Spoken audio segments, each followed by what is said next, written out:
Vamos se aqui tem gente que ainda gosta de ouvir os hinos antigos. Quem lembra desse? É Deus que chama o seu povo pra essa causa santa.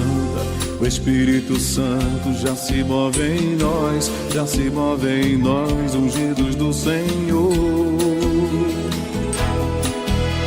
É o pastor juntando ovelhas pra esse avivamento. É o sinal dos tempos, novo Pentecoste. É o fogo santo do Consolador.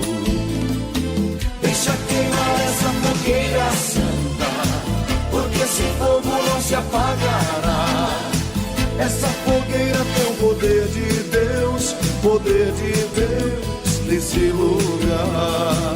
Deixa queimar essa fogueira santa, porque esse fogo não se apagará. Essa fogueira tem o poder de Deus nesse lugar.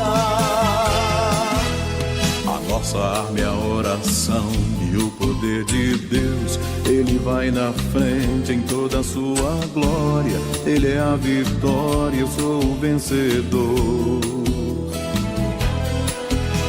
E foi com oração que Elias pôde abrir os céus e o fogo foi caindo com o poder do alto e acendendo o altar com o fogo do Senhor.